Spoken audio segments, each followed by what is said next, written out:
जय श्री कृष्ण। नमस्कार। श्रीमद् भगवद गीता के अध्ययन की श्रृंखला में छठे अध्याय ध्यान योग आत्म संयम योग के आज के सत्र में सभी साध्यायियों का स्वागत एवं अभिवादन। ओमकार के नाद के साथ प्रार्थना करेंगे।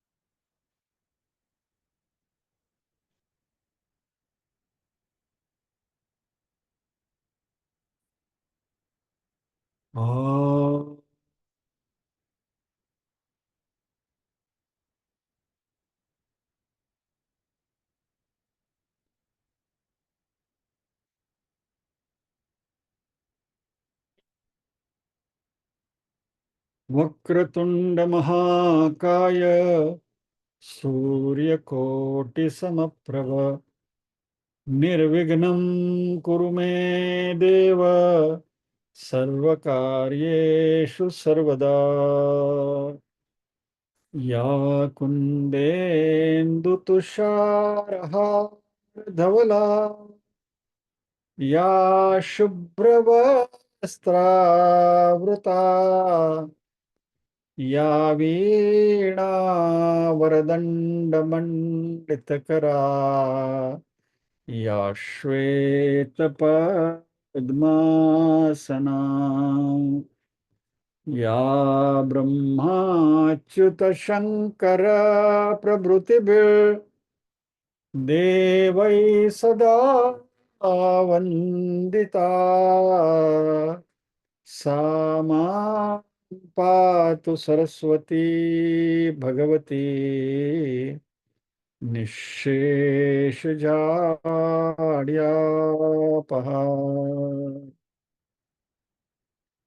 वसुदेवसुतं देवं कंसचाणूरमर्दनम् देवकी परमानन्दं कृष्णं वन्दे जगद्गुरुम्।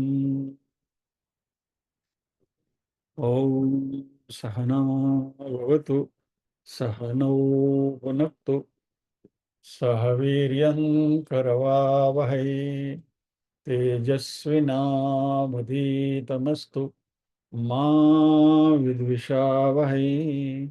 ॐ शांति शांति शांति।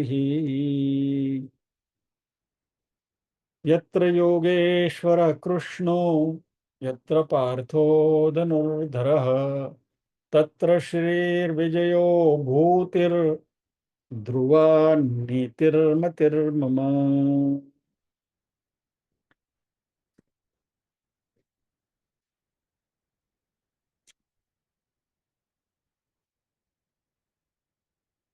पारायण के लिए आज मीनल जी को अनुरोध करेंगे। एक मिनट।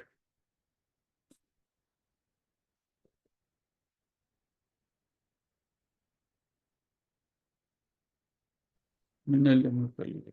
जी सर 19 तक ना 1 से 19 तक। हाँ, ठीक यथा है। निगते। हाँ ओके सर। ओम श्री परमात्मने नमः। अथ षष्ठोऽध्यायः। श्री भगवानुवाच अनाश्रित कर्मफलं कार्यं कर्म करोति यः स सन्न्यासी च योगी च न निरग्निर्न चाक्रियः यं सन्न्यासमिति प्राहुर्योगं तं विद्धि पाण्डव न यः सन्न्यस्तसङ्कल्पो योगी भवति कश्चन आरुरुक्षोर्मुनेर्योगं कर्म कारणमुच्यते। योगारूढस्य तस्यैव शमः कारणमुच्यते। यदा हीनेन्द्रियार्थेषु न कर्म स्वनुषज्यते सर्वसङ्कल्पसन्न्यासी योगारूढस्तदोच्यते। उद्धरेदात्मनात्मानं नात्मानमवसादयेत्। आत्मैव यात्मनो बन्धुरात्मैव रिपुरात्मनः। बन्धुरात्मात्मनस्तस्य येनात्मैवात्मना जितः। अनात्मनस्तु शत्रुत्वे वर्तते वर्तेतात्मैव शत्रुवत्। जितात्मनः प्रशान्तस्य परमात्मा समाहितः। शीतोष्णसुखदुःखेषु तथा मानापमानयोः। ज्ञानविज्ञानतृप्तात्मा कूटस्थो विजितेन्द्रियः। युक्त इत्युच्यते योगी समलोष्टाश्मकाञ्चनः। सुहृन्मित्रार्युदासीन मध्यस्थद्वेष्य बन्धुषु। साधुष्वपि च पापेषु समबुद्धिर्विशिष्यते। योगी युञ्जीत सततमात्मानं रहसि स्थितः। एकाकी यतचित्तात्मा निराशीरपरिग्रहः। शुचौ देशे प्रतिष्ठाप्य स्थिरमासनमात्मनः। नात्युच्छ्रितं नातिनीचं चैलाजिनकुशोत्तरम्। तत्रैकाग्रं मनः कृत्वा यतचित्तेन्द्रियः क्रियः। उपविश्यासने युञ्ज्याद्योगमात्मविशुद्धये।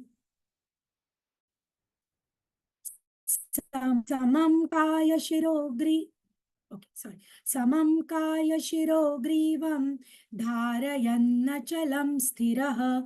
सम्प्रेक्ष्य नासिकाग्रं स्वं दिशश्चानवलोकयन्। प्रशान्तात्मा विगतभिर्ब्रह्मचारिव्रते स्थितः। मनः संयम्य मच्चित्तो युक्त आसीत् मत्परः। युञ्जन्नैवं सदात्मानं योगी नियतमानस। शान्तिं निर्वाणपरमां मत्संस्थामधिगच्छति। ज्ञात्यश्नस्तु योगोऽस्ति न चैकान्तमनश्नतः। न चाति स्वप्नशीलस्य जाग्रतो नैव चार्जुन।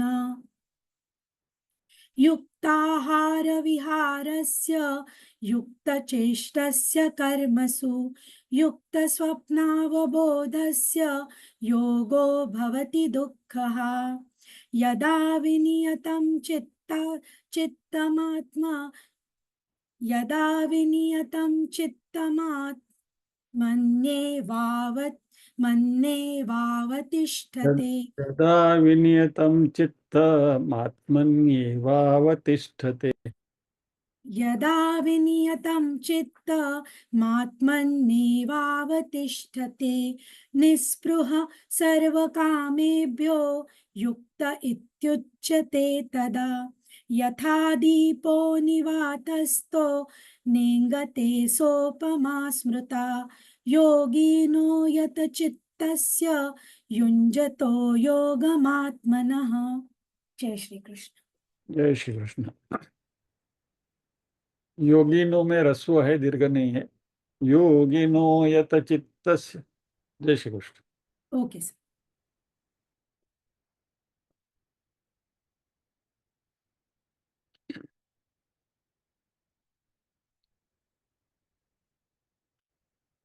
उन्नीसवें श्लोक की हम उसका अध्ययन कर रहे हैं।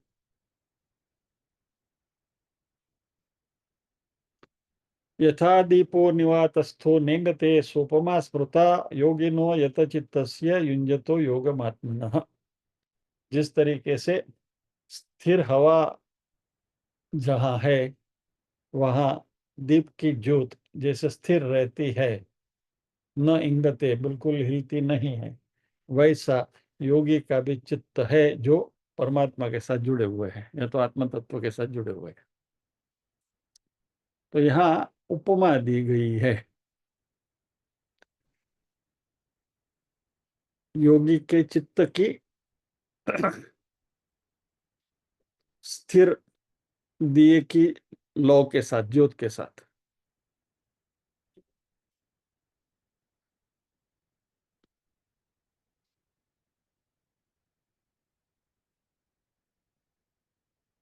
अभी सबसे पहली बात तो यह है कि उपमा दी गई है, तो उपमा किसकी दी जा सकती है?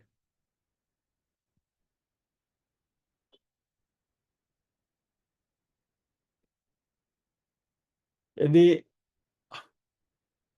मैं ऐसा कहूं कि गधा गधा है,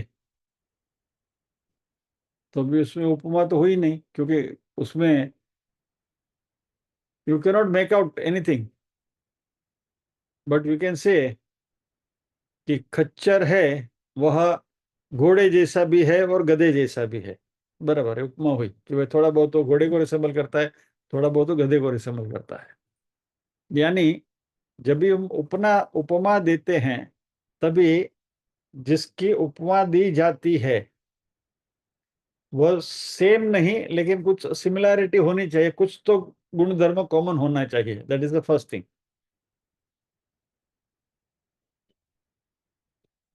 अभी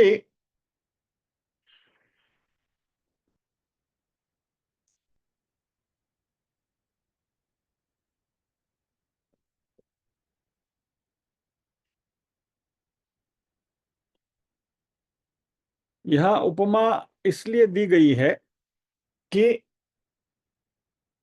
ज्योत के बारे में हमें पता है, स्थिर ज्योत कैसी होती है उसके बारे में हमें पता है।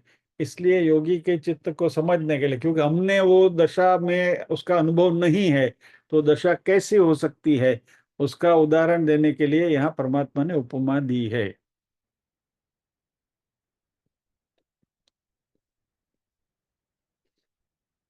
अभी इसमें एक कंडीशन ऐसी है कि जिसकी उपमा दी जाती है, यानी कि उपमा के लिए जो उदाहरण दिया जाता है, वो उदाहरण हमें पता होना चाहिए, उसके बारे में हमें पता होना चाहिए। इसलिए भगवान ने बहुत सिंपल उदाहरण लिया है यहाँ दिए की ज्योत का। बराबर। मान लीजिए कि अभी शेयर मार्केट में टर्मोइल चल रहा है। बराबर। और घर में हम पति पत्नी हैं, डिस्कस करते हैं कि भाई आज तो शेयर मार्केट गिर गई। भाई घर में जो बच्चा है उसको बात पल्ले नहीं पड़ती है कि शेयर मार्केट गिर गई है, नहीं क्या, what is it a substance which fell down? कि भाई बच्चा 3-4 साल का बच्चा, 5 साल का बच्चा, यदि वो सुनेगा तो क्या, जैसे मैं चलते चलते गिर जाता वैसा शेयर मार्केट भी कोई चीज है क्या जो गिर गई? यानी अभी ये उपमा बच्चे के लिए it is Greeks and Roman. बराबर। और क्योंकि पति पत्नी ने काफी शेयर ले चुके हुए रहते हैं, तो दोनों थोड़े दुखी भी हैं।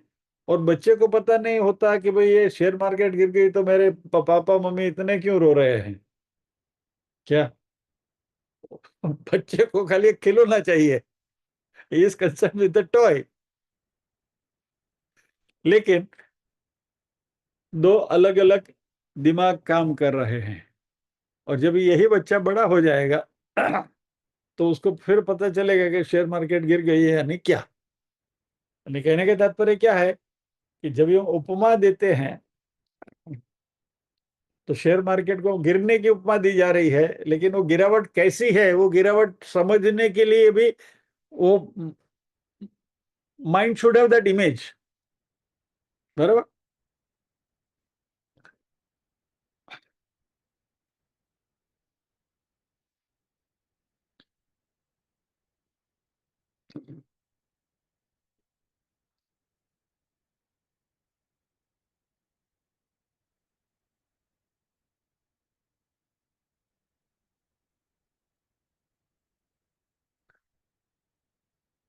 भगवान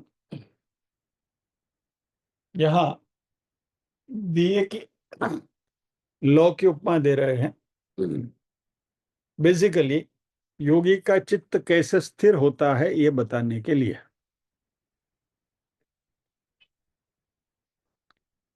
तो इस बात को थोड़ा और अच्छी तरह से समझने की कोशिश करें।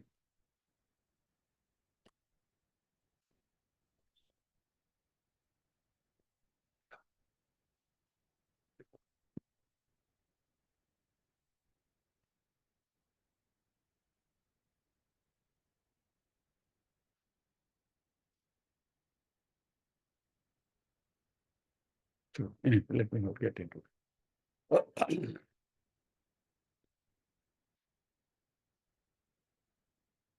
तो यहाँ हम वेदांतिक मेडिटेशन की बात कर रहे हैं, ध्यान यानी वेदांतिक ध्यान की बात कर रहे हैं। और यहाँ इस ध्यान में कुछ नया नहीं सोचना है, लेकिन जिसके बारे में हम पहले सोचा है उसी के बारे में उसी का ध्यान करना है। और वेदांतिक विद्यार्थी जो है वह वेदांत का श्रवण करके और उसने जो सुना है उसको दिमाग में रिफ्रेश करते हुए कि भाई मैं चैतन्य हूं, स्थिर हूं, और मैं किसी भी प्रकार के विचारों से प्रभावित नहीं होता हूं, इस तरीके से आत्म तत्व के बारे में सोचते रहना, उसको सजातीय प्रत्यय प्रवाह कहा जाता है, जो हमने पहले इसके बारे में बात करी थी। सजातीय यानी कि to think about the same thing. उदाहरण भी हमने दिया था कि हमारे इष्ट देव भगवान कृष्ण का यदि हम ध्यान कर रहे हैं तो ध्यान करते समय कृष्ण का ध्यान ही करना है। अभी कृष्ण का ध्यान करते करते खाली आप भगवान के किसी एक ही पहलू का ध्यान करेंगे तो इट विल बिकम मोनोटोनस और मन भी उब जाएगा। मान लीजिए कि आप भगवान कृष्ण के मुखारविंद के ऊपर ध्यान कर रहे हैं और कितना सुंदर मुखारविंद है, भगवान का स्मित कितना सुंदर है, भगवान का स्मित कितना सुंदर है, भगवान का स्मित कितना सुंदर है, भगवान का स्मित कितना सुंदर है, तो ये ध्यान लंबा टाइम टिकेगा नहीं। तो आप देख, अच्छा भगवान का स्मित कितना सुंदर है, उनके हाथ पे बांसुरी कितनी अच्छी लग रही है, थोड़ी देर उसके ऊपर ध्यान किया, थोड़ी देर कितनी अच्छी वैजयंती माला पहनी उन्हें, कितना मोर मुकुट कितना उनको सुशोभमान हो रहा है। यानी हम ध्यान कर रहे हैं भगवान के बारे में ही, लेकिन उनके अलग अलग पहलू के बारे में ध्यान कर रहे हैं, लेकिन एसेंशियली ध्यान जो हो रहा है वो भगवान कृष्ण के बारे में ही हो रहा है। इस बात को हमें मध्य नजर रखनी है, बराबर। इसको सजातीय वृत्ति का ध्यान कहा गया है। एक मिनट।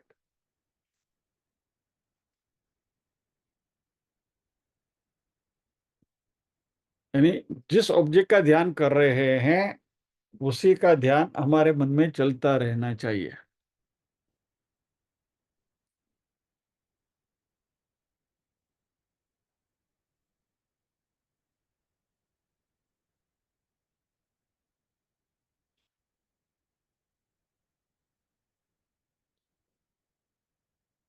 ओके, मान लीजिए कि चलो हमारी बात करते हैं कि जब भी आप क्लास में आए तो पहले हम क्या करते हैं, देखते हैं कौन आया है कौन नहीं आया है, पहचान वाले हैं तो उनके साथ हम बात करते हैं, जय श्री कृष्ण करते हैं, और हम धीरे धीरे क्लास के एनवायरनमेंट में अपने आप को सेटल करने लगते हैं, यानी कलेक्टिंग द माइंड। क्या हुआ, हम बाहर से आए हैं, दौड़ के आए हैं, जल्दी जल्दी आ गए, क्या, तो वहां के भी विचार हमारे मन में चल रहे हैं। घर में आए, घर वालों ने हमसे पूछा तो हमने कहा नहीं नहीं, बैठो बैठो, मुझे क्लास में जाना है, क्लास शुरू हो गया है, वगैरह वगैरह। जो भी कुछ डिस्टर्बेंसेस थे वो सब डिस्टर्बेंसेस से आके क्लास में बैठे, और हम अपने आप को कलेक्ट करने लगे। We are collecting our thoughts. और फिर क्या किया हमने, क्लास के एनवायरनमेंट में हमने हमारे विचारों को पिरोने की कोशिश करी, बराबर। यानी जो टोटली स्कैटर्ड दिमाग था, उसको हमने एक विषय पर केंद्रित करने की कोशिश करी कि वह भी क्लास के एनवायरनमेंट के ऊपर हमें कॉन्सेंट्रेट करना है। अभी इस प्रक्रिया को अलग अलग व्यक्ति को अलग अलग टाइम लगता है। कोई जल्दी आ जाते हैं इसमें, और किसी को टाइम लगता है इस माहौल में आने के लिए।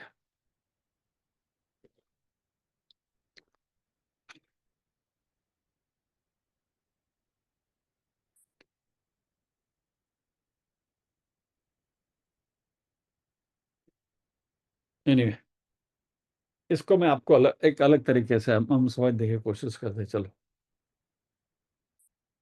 बेसिकली जो बात करनी है वो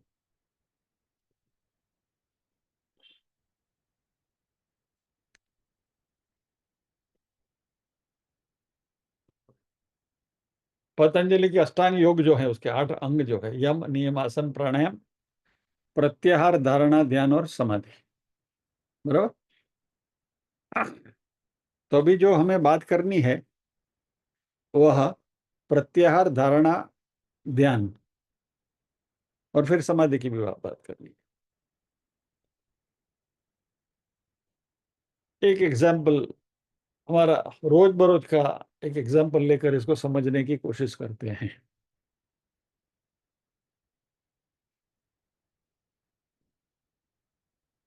ये अदृश्य आत्माएं दृश्यमान हो जाएं तो अच्छा लगेगा। एनीवे,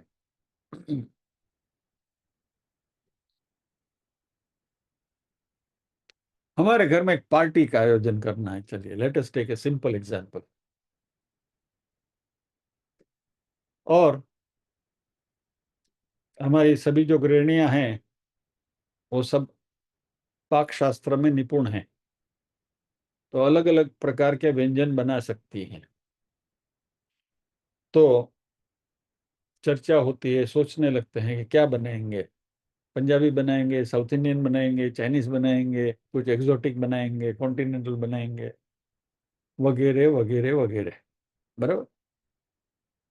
तो बहुत सारी मन में विचार चलते हैं, many many thoughts come to our mind, बराबर। अलग अलग प्रकार के, विविध प्रकार के विचार हमारे मन में अब सब होच पोच चलते हैं अंदर। फिर धीरे धीरे धीरे धीरे धीरे धीरे we start collecting our mind. हमारे विचारों को कुछ ज्यादा ठोस बनाने की कोशिश करते हैं, and we try to zero on to something. फिर सोचते हैं कि अभी तो विंटर का सीजन है, बैगन भी बहुत अच्छे आते हैं, क्या, तो ऊंधियो बनावी है, बराबर। तो ये विचार मन में आया, तो ठीक है, चलिए, तो फिर गुजराती मेनू और उसके साथ ऊंधिया के साथ जो भी आता है वो सब साधन सामग्री और वगैरह जो भी है, उसके बारे में हम सोचने लगते हैं।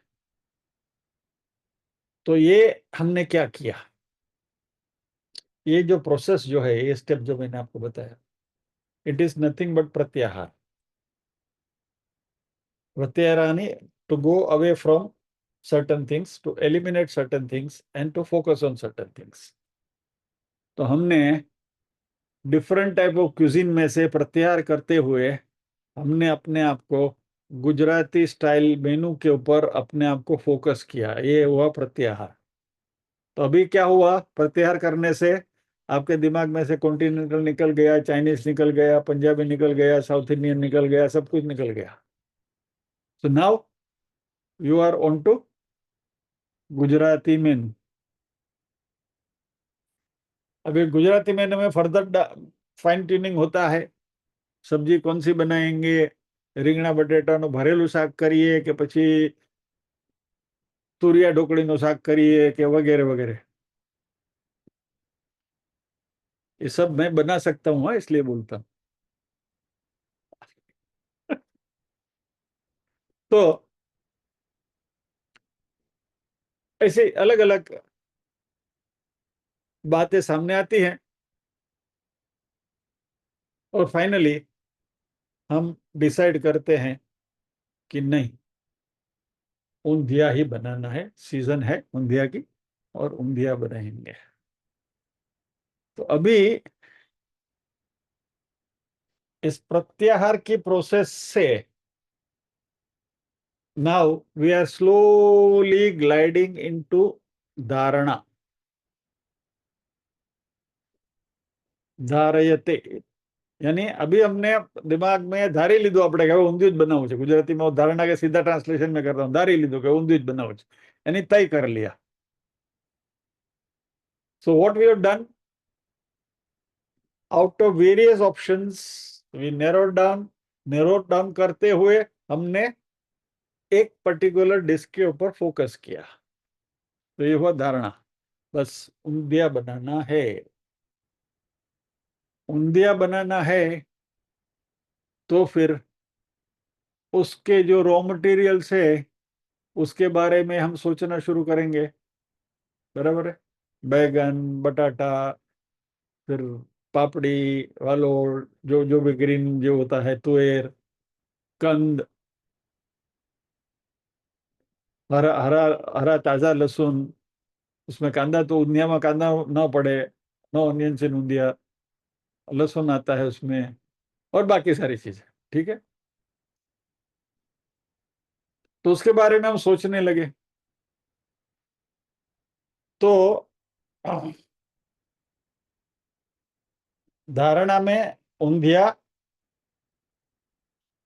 और उसके रॉ मटेरियल्स। अभी आप मार्केट में जाएंगे सब्जी खरीदने के लिए, बराबर है, तो सब्जी वाले का पूरा ठेला आपके सामने है, बहुत सारी सब्जियां वहां पड़ी हैं। आपकी नजर किसके ऊपर जाएगी, सिर्फ आपकी जो लिस्ट है उसके ऊपर। यानी you are now more focused. भाई इतनी ही चीजें हमें लेनी, इसके बारे में कुछ सोचना नहीं, देखना नहीं। आपकी बहुत चहीती सब्जी करेले की है, वो करेले पड़े बहुत अच्छे ग्रीन कलर के ताजे करेले पड़े हैं, लेकिन आज करेला लेने का मन नहीं करेगा आपको, भले सामने है, आपको अच्छा भी लगता है, लेकिन आप उसके सामने देखेंगे, ठीक है कल देखेंगे, आज तो ऊंधिया। यानी वहां वेजिटेबल वेंडर के सामने इतनी सारी सब्जियों में से आप मात्र ऊंधिया की सामग्री का लिस्ट जो लेकर गए हैं उसी के ऊपर आपका ध्यान जाएगा, बराबर। तो प्रत्याहार में से धारणा में आए, सब कुछ सब्जी वगैरह लेकर आए और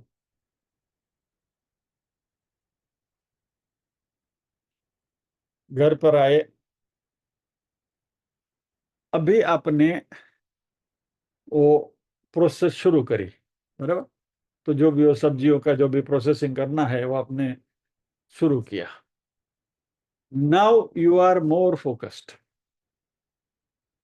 बराबर। अभी धारणा है, सॉरी ध्यान है। पहले प्रत्याहार हुआ, I am repeating this step. Out of various cuisines which were coming in the mind, अलग अलग प्रकार के व्यंजनों जो मन में आ रहे थे उसमें से हमने फोकस किया, गुजराती बनाना है, यानी वो हुआ प्रत्याहार। फिर धारणा में गुजराती में ઊંધિયું બનાવવું છે એટલે धारणा हुई, यानी ऊंधे का रॉ मटेरियल का लिस्ट बनाया, सब्जी लेकर आए। अभी सब्जी की प्रोसेसिंग आपने शुरू करी, तो ये प्रोसेस जो है ध्यान की प्रोसेस है, क्योंकि आप ध्यान से कर रहे हैं, उसी के ऊपर फोकस कर रहे हैं। और घर में से किसी ने कुछ पूछ भी आपको लिया तो आपके नहीं नहीं अभी नहीं, बात दें, अभी मैं थोड़ी बिजी हूँ, क्या, वी विल टॉक लेटर, अभी अभी अभी नहीं। यानी you you don't permit any distraction, you are concentrating on processing the raw materials for India. बराबर, ये प्रोसेस हुई ध्यान की। ये प्रोसेस और गहरी होती जाती है जैसे जैसे आप आगे बढ़ते हैं इसमें। और जब एक्चुअली जब आप उंदिया बनाना शुरू करते हैं, बराबर है, तो जैसे गैस गैस के ऊपर आपने कढ़ाई रखी, your total attention is there,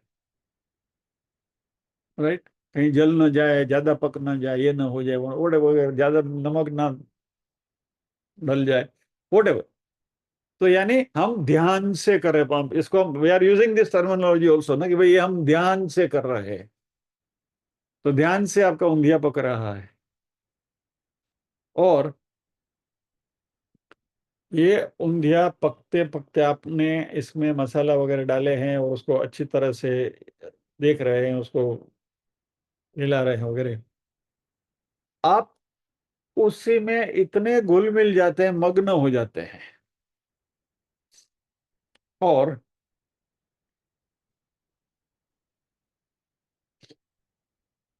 your concentration is so intense कि आप वर्चुअली, हम कहें कि हम उंधिया में ही बन गए। बराबर, you are fully focused on, फिर और कुछ आपके दिमाग में आते नहीं, आप उसी में आपका ध्यान है पूरा, वह ध्यान है।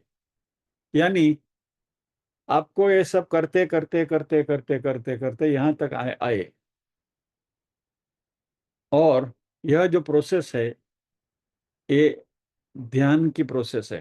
ध्यान से आप बिल्कुल कर रहे हैं, और फिर आप उंधिया में हो गए, तो ये स्थिति जो है समाधि की है, कि आप समाधिस्थ हो गए उंधिया में।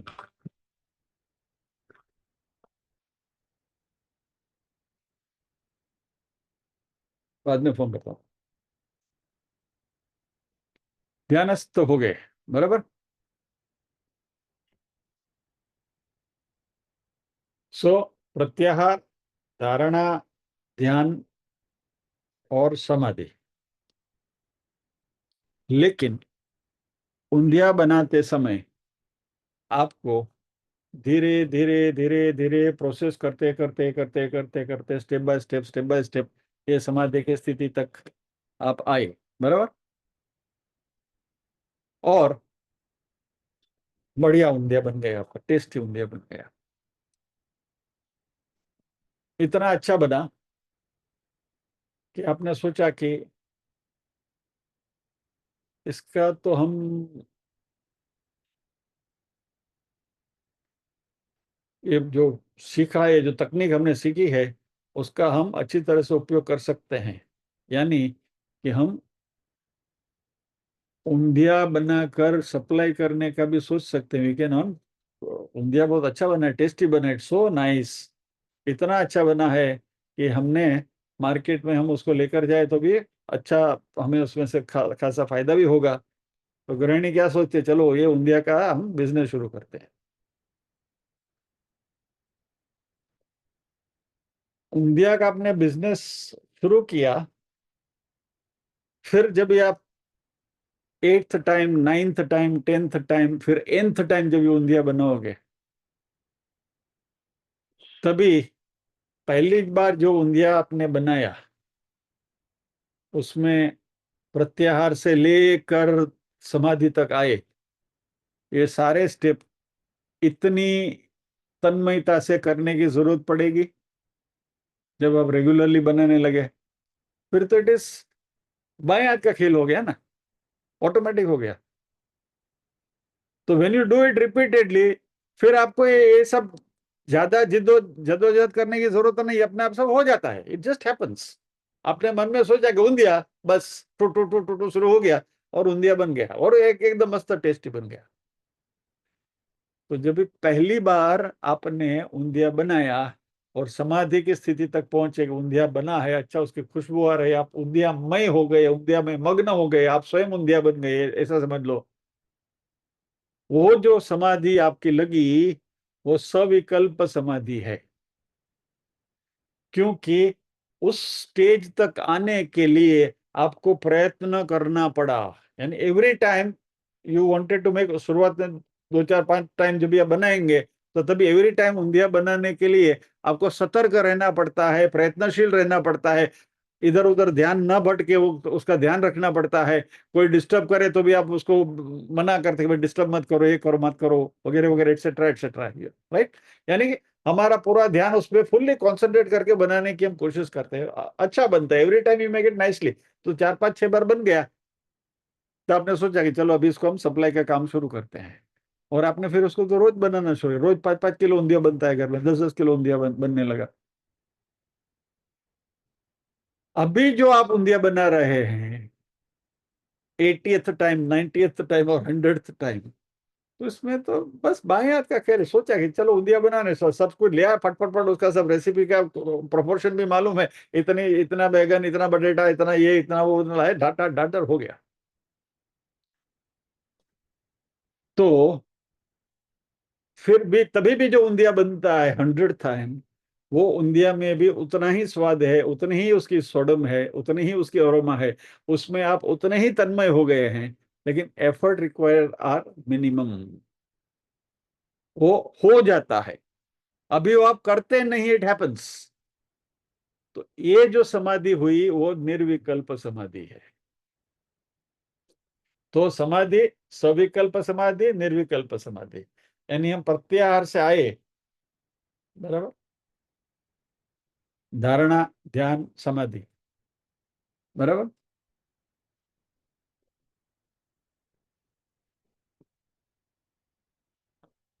और समाधि के 2 प्रकार हमने देखे, सविकल्प और निर्विकल्प। आपको शायद याद होगा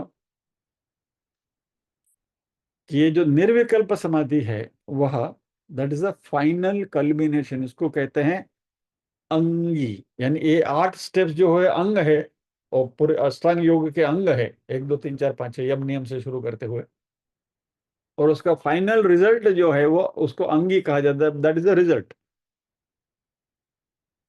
रेस्ट आर स्टेप्स।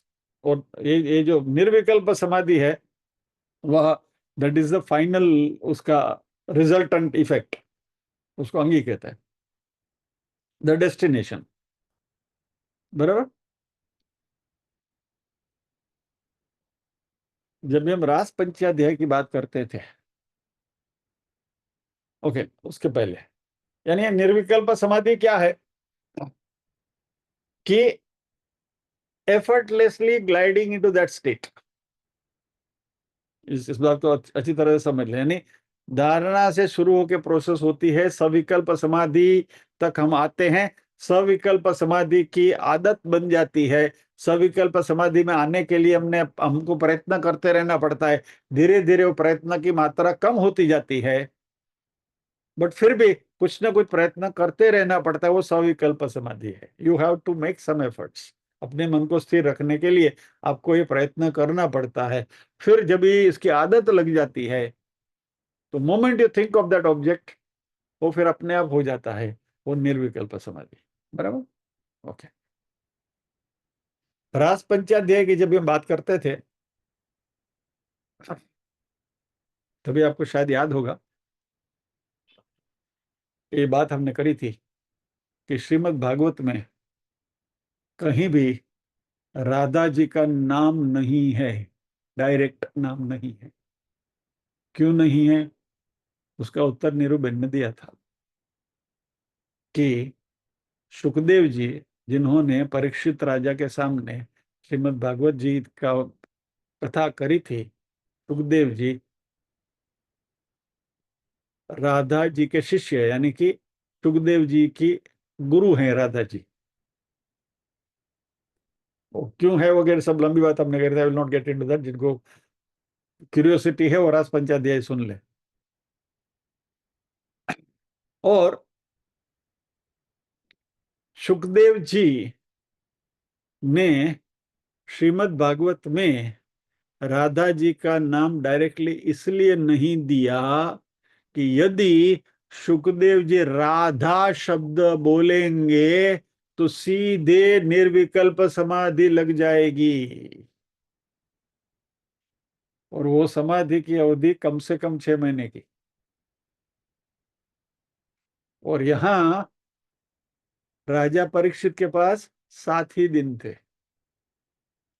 इसलिए सुखदेव जी ने जानबूझकर गलती से भी राधा स्ट्रेट कहीं बोला नहीं है भागवत में। इसलिए बहुत बहुत लोग आर्ग्यूमेंट करते हैं कि राधा का नाम क्यों नहीं है भागवत में। लेकिन यदि सुखदेव जी राधा बोलते थे तो सीधी निर्विकल्प समाधि, खटाक। और इसकी उपमा भगवान ने यहां दी है। स्थिर हवा में ज्योत बिल्कुल जैसे रहती है, स्थिर रहती है, उस ज्योत की उपमा यहां भगवान ने दी है। और योगी का चित्त ऐसा होता है, यथा निंगते यथा दीपो निवातस्थो। श्लोक आपके सामने रखता हूं।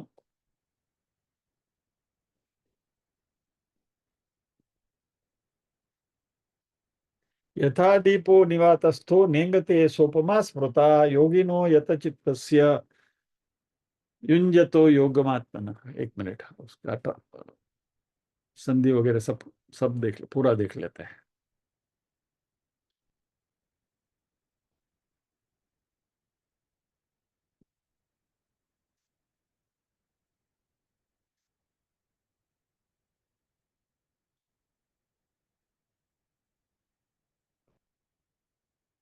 ये दीप की उपमा क्यों दी है?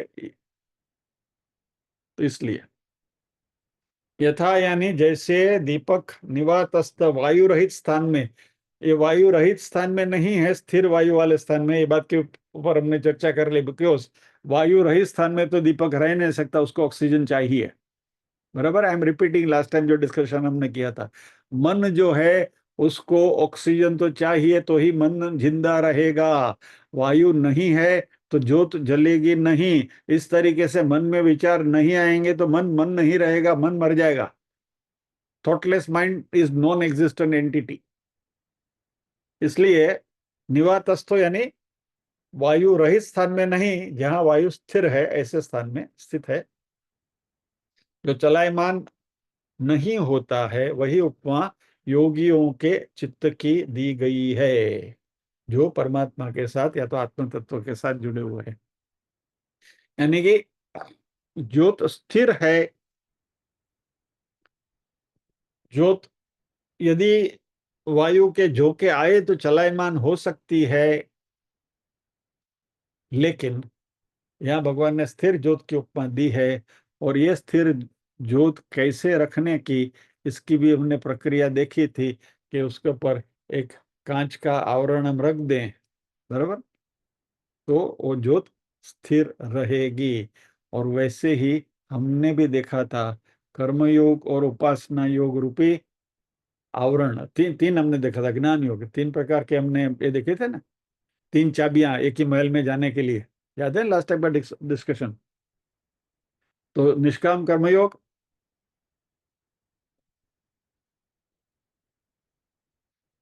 भक्ति योग, दैट इज उपासना योग, और ज्ञान योग, ये तीनों चाबियां हैं, उसी महल में हमें ले जाएंगी।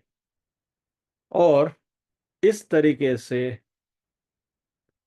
इनकी सहाय लेते हुए मन को स्थिर रखेंगे तो योगी का जो चित्त है वो इस तरीके से स्थिर रहता है। और जैसे हमने उंधिया के एग्जाम्पल में देखा, सविकल्प समाधि और निर्विकल्प समाधि। तो शुरुआत में सविकल्प समाधि होती है हमारी, हमें प्रयत्नशील रहना पड़ता है, we have to make efforts.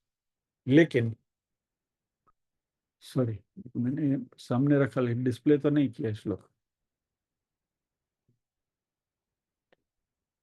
यथा दीपो निवातस्थो निंगते सोपमा स्मृता योगिनो यत चित्तस्य युंजतो योगमात्मनः। चलो, जिस प्रकार से स्थिर वायु वाले स्थान में दीपक की ज्योत चलायमान नहीं होती, स्थिर रहती है, वैसी उपमा योगियों के चित्त के लिए दी गई है। तो जैसे हमने समाधि की बात करी, सविकल्प और निर्विकल्प की, कि शुरुआत में हमें अभ्यासु के तौर पर प्रयत्नशील रहना पड़ता है। मन में जो विचार आते हैं उन विचारों के प्रति हमें सजग रहना पड़ता है, और ये विचार हमें ज्यादा डिस्टर्ब न करे, टर्बुलेंट न बने। इसलिए जैसे दीपक के ऊपर हम कांच का आवरण रखते हैं, वैसे निष्काम कर्म योग, भक्ति योग और ज्ञान योग के आवरण हमारे दिमाग पर यदि हम रखे हैं, तो बाहर के जो विचार हैं वो हमें चंचल नहीं बनाएंगे, हमें चलायमान नहीं करेंगे। और वो जो जैसे स्थिर रहती है, वैसे हमारा मन जिसका ध्यान कर रहे हैं उस ऑब्जेक्ट में स्थिर रहेगा। और यहाँ हमें ध्यान करना है आत्म तत्व का। तो आत्म तत्व का यदि हमें ध्यान करना है, तो आत्मा का जो स्वरूप है उसके बारे में बार बार सोचते रहना पड़ेगा।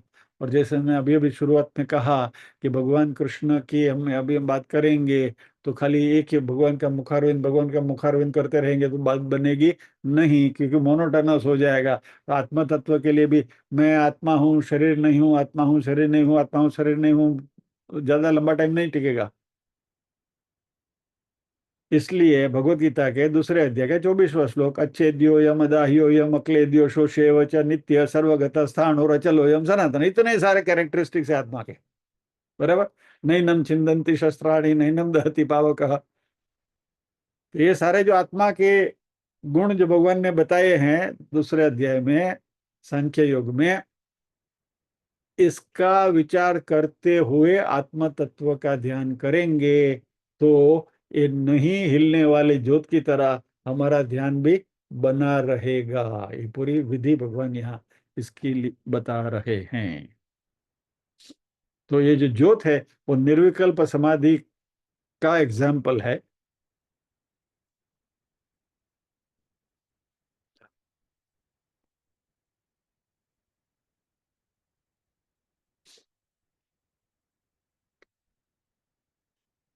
तो ये जो ग्लास का इंक्लोजर है, हमने देखा है कि भक्ति और वैराग्य का है। वैराग्य यानी निष्काम कर्म योग, भक्ति यानी भक्ति योग, उपासना योग।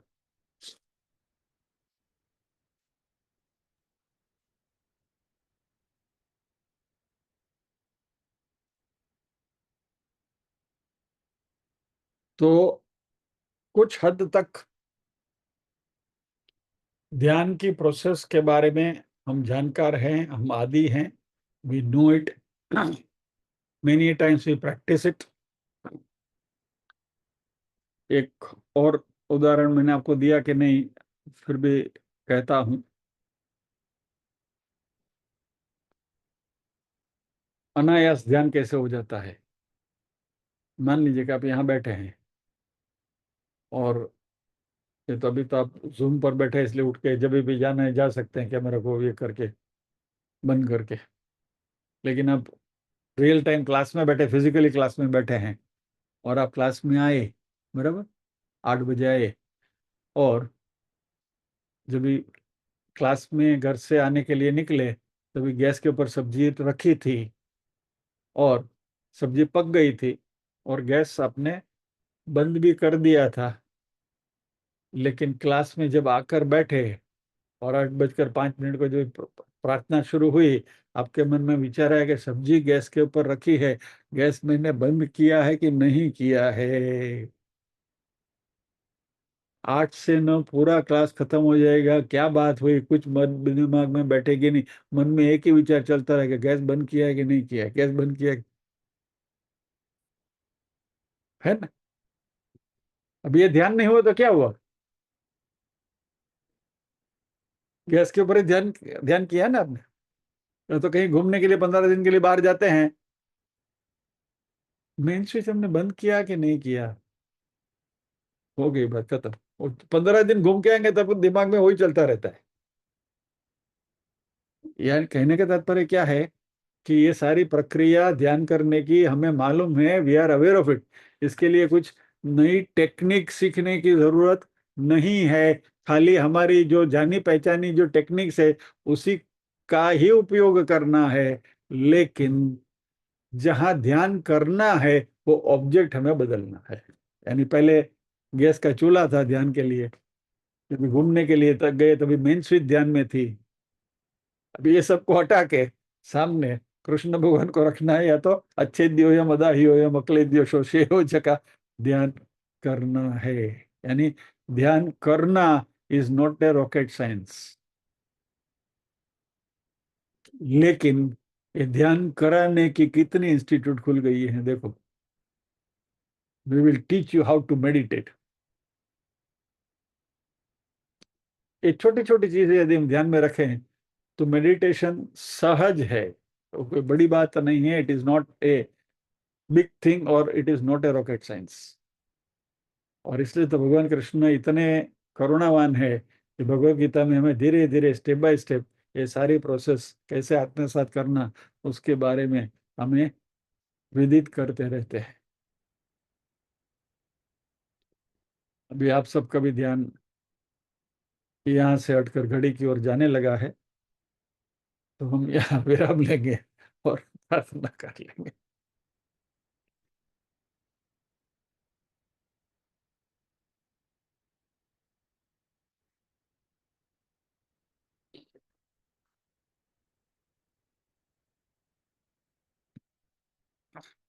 ओम असतो मा सद्गमय तमसो मा ज्योतिर्गमय मृत्योर्मा अमृतंगमय।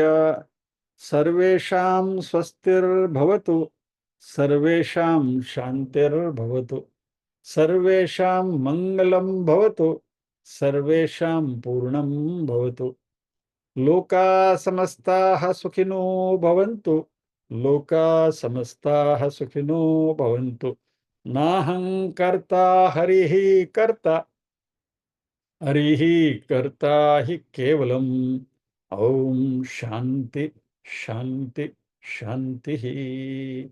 सभी के हृदय को अपने विराजमान परम कृपालु परमात्मा को वंदन करते हुए आज के सत्र को विराम देते हैं। अगले शुक्रवार फिर मिलेंगे अगले श्लोक के साथ। जाते जाते एक बात कर लूं कि गत सत्र में